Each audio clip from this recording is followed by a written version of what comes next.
राधे राधे, जय श्री कृष्णा। आज मैं आपको पुरुषोत्तम मास के स्नान और व्रत की एक पौराणिक कहानी सुनाने जा रही हूँ। कहानी सुनने से पहले अगर अभी तक आपने मेरे चैनल को सब्सक्राइब नहीं किया है तो कृपया मेरे चैनल को सब्सक्राइब करें, साथ में बेल ज़रूर प्रेस करें ताकि मेरे आगे आने वाले वीडियो की नोटिफिकेशन आपको सबसे पहले मिले। और अगर आपको कहानी अच्छी लगे तो कमेंट बॉक्स में जय हो पुरुषोत्तम भगवान की जरूर लिखें। कथा इस प्रकार है। एक बार एक गांव में एक साहूकार के 5 पुत्र और एक पुत्री थी। साहूकार पति पत्नी बड़े ही धार्मिक प्रवृत्ति के थे। वे हर तीसरे साल में आने वाले पुरुषोत्तम मास का व्रत, स्नान और दान पुण्य किया करते थे और पूरे महीने में दान पुण्य भजन कीर्तन में अपना समय व्यतीत करते थे। और पूरे महीने स्नान और व्रत करने के बाद एक तांबे के कटोरे में 32 मालपुए रखकर दक्षिणा के साथ किसी पंडित को दे दिया करते थे। उनके घर में किसी भी चीज की कोई कमी नहीं थी। सुख समृद्धि के भंडार भरे हुए थे। साहूकार ने अपने सभी बच्चों का विवाह कर दिया था। सभी बच्चे सुखी जीवन व्यतीत कर रहे थे। सभी के पास घर, दुकान, जमीन, धन दौलत के भंडार भरे हुए थे। परंतु कहते हैं ना, प्रारब्ध तो भुगतने ही पड़ते हैं। पूर्व जन्म के किए कर्मों का फल तो हर इंसान को भोगना ही पड़ता है। साहूकार पति पत्नी इस जीवन में बड़ा ही दान पुण्य कर रहे थे, परंतु आगे की तो ईश्वर ही जानता है। एक दिन उन्हें एक ऐसा समाचार मिला कि साहूकार पति पत्नी पर दुखों का पहाड़ टूट पड़ा। साहूकार की पुत्री का पति एक अज्ञात बीमारी से मर गया। ससुराल वालों ने 15 दिन बाद ही साहूकार की बेटी को घर से निकाल दिया। साहूकार की बेटी रोती बिलखती अपने माता पिता के पास घर आ गई। साहूकार के बेटे अपनी बहन के दुख से बड़े दुखी हुए, लेकिन बड़ी 4 बहुएं अपनी ननद को आया देखा तो उन्हें अच्छा नहीं लगा। वो समझ गई कि अब पूरी जिंदगी ये ननद यहीं रहेगी। इसका खाना पीना खर्च भी बढ़ गया है। फिर चारों बहुओं ने अपने अपने पतियों के कान भरने शुरू कर दिए और चारों बहुएं अपने पति से बोली कि हमें हमारे बच्चे पालने हैं, हम ननद बाई का खर्चा वहन नहीं करेंगे। आप अपने माता पिता से कहकर घर, दुकान, जमीन, जेवरात का बंटवारा करवा लीजिए, अब हम अलग रहेंगे। दूसरे ही दिन सभी चारों भाइयों ने अपने माता पिता से कहा, माँ पिताजी, अब हम अलग रहना चाहते हैं।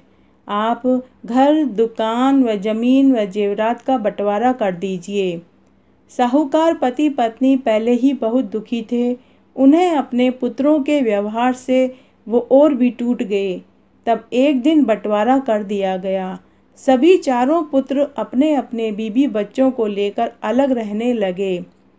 चारों पुत्रों में से किसी ने भी साहूकार पति पत्नी और अपनी विधवा बहन की जिम्मेदारी नहीं ली, लेकिन 5वां पुत्र और पुत्र वधू साहूकार पति पत्नी व विधवा बहन को अपने हिस्से वाले मकान में ले गए और पूरी निष्ठा और लगन से उनकी सेवा करने लगे। 5वीं बहू बड़ी ही समझदार और होशियार थी। उसने अपनी विधवा ननद को बड़ी बहन का दर्जा दिया। जब सास ससुर व ननद दुखी और अशांत हो जाते तो 5वीं बहू उन्हें भागवत का अंश पढ़कर सुनाती, जिससे उनके दुखों को कम सहन करना पड़ता था। फिर एक दिन साहूकार पति पत्नी को पता चला कि इस साल पुरुषोत्तम का साल है और 2-4 दिन बाद पुरुषोत्तम का मास लगने वाला है। तो दोनों साहूकार पति पत्नी ने अपने सभी चारों बड़े पुत्रों और पुत्र वधुओं से कहा कि हमें पुरुषोत्तम मास के महीने में व्रत और स्नान करना है, क्या तुम सब हमें यह करवा दोगे? तब सभी चारों पुत्रों और बहुओं ने मना कर दिया कि ना तो हमारे पास समय है और ना ही फालतू का पैसा है, पुरुषोत्तम मास ऐसे ही आता रहेगा। तब साहूकार पति पत्नी उदास होकर बैठ गए। तब 5वीं बहू ने पूछा कि माँ बाबूजी आप उदास क्यों बैठे हैं। तब सास ससुर ने पूरी बात बताई।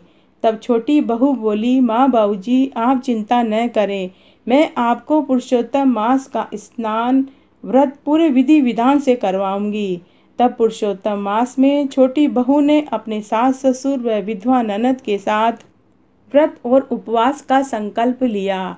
पूरे मास में बहू ब्रह्म मुहूर्त में उठती और अपने सास ससुर व विधवा ननद को भी उठाती, स्नान का पानी देती। जब सब नहा लेते तो उनके सभी के कपड़े धोकर आंगन में सुखाती, फिर खुद स्नान करती। फिर सभी को पुरुषोत्तम मास की कहानी और पुरुषोत्तम मास के महात्म्य का अध्याय सुनाती।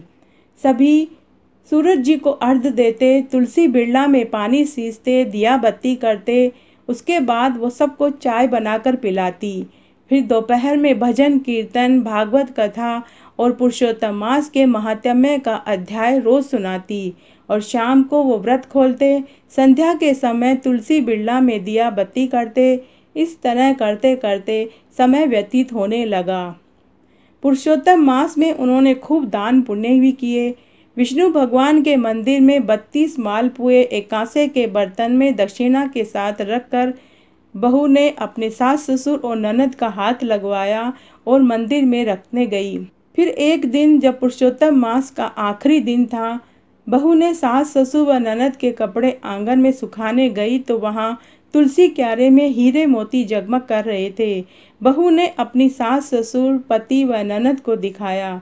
तब सास ससुर ने कहा कि बहू, यह तुम्हारे पुण्य का फल है। तुमने पूरे माह हमारी खूब सेवा की है। तुमने अपनी ननद को गले से लगा के रखा है। भगवान पुरुषोत्तम मास तुम्हारी मदद कर रहे हैं, वो तुम्हारी सेवा से खुश हैं। फिर बहू ने वो हीरे मोती सास ससुर को देने लगी तो सास ससुर ने कहा कि बेटी, इसकी हकदार तुम हो।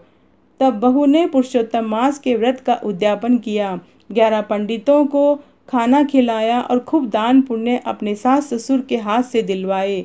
देखते ही देखते उनका घर अन्न धन के भंडार से भर गया और 9वें महीने में 5वीं बहू को एक सुंदर पुत्र भी पैदा हुआ।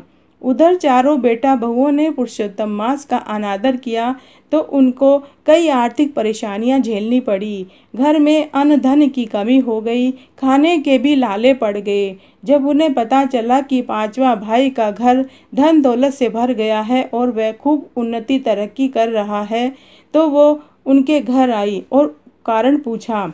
तब साहूकार पति पत्नी ने पूरी बात बताई कि तुम सबने पुरुषोत्तम मास का अनादर किया और हमें व्रत व स्नान करवाने से इनकार किया, जिससे तुम्हें दुख मिला है। लेकिन छोटी बहू ने पूरी निष्ठा, लगन और ईमानदारी के साथ पुरुषोत्तम मास का व्रत और स्नान हमें करवाया।